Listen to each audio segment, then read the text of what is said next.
Hello, it's Doug, the 2-Minute Gardener. Let's talk about how to stop weeds. The holidays are over, and before you know it, spring will be around the corner, and suddenly your backyard looks like this because you didn't do anything to stop those weeds. Now's the time to do the deed to stop those weeds. So what can you do right now in January? First off, get some heavy-duty weed block. So once you've scraped whatever weeds are there, lay that heavy-duty commercial-grade weed block. Make sure to overlap them so you eliminate the number of exposed seams.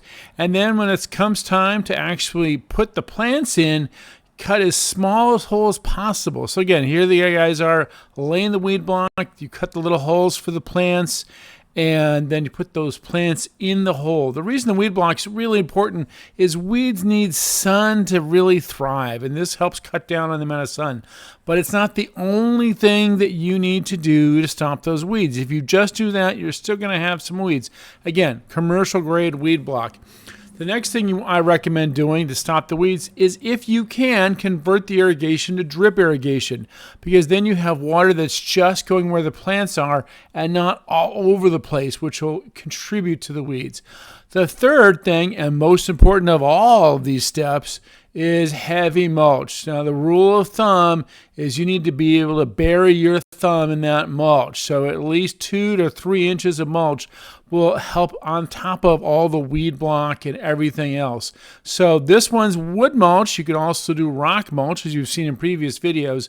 So we added about 3 inches of wood mulch to this front yard to help with all of that. Now, is that going to completely stop it? No. The weeds are still going to find a way because organic material will get around the creases and edges. And so you have two different options for dealing with that. You can use a pre-emergent herbicide like this preen, which basically just stops weeds from germinating. Or the other way you can do it, is to actually treat the weeds with vinegar and boiling water. So I'm about to show you that in my second half of this video, which basically covers how to kill weeds with boiling water. Hello again, this is Doug, the 2-Minute Gardener. Well, as you've seen in this week's video about pesticides, I don't use any kind of pesticides in my garden. I haven't for over 20 years. It's really important to have an organic garden. But how do you kill weeds organically? Well, of course, there's vinegar, which is a popular solution. But I found another one that I'm anxious to try and see if it works, and that's just boiling water. Because as you can see, I have 2 dogs who are somewhere around here, and there's one of them. And so I want to have a garden that's safe for the dogs. So we're going to treat these weeds, and this is what boiling water is really good for. Weeds growing up through bricks and pavers. Not so much weeds around other vegetation, but just weeds where it's tough to get in and you don't want to spray an insecticide in. So I'm going to go get the boiling water, and we're going to do this. But we will make sure Ginger's not in the way. Yeah. Because Ginger has to be a part of everything. All right, so an important thing, when you're working with boiling water, make sure you have some gloves on, some pants, and some good heavy shoes, because it is boiling water. It can scald you. But basically, tea kettle or a pot, and you just kind of pour it in where the weeds are. Let it get down in there.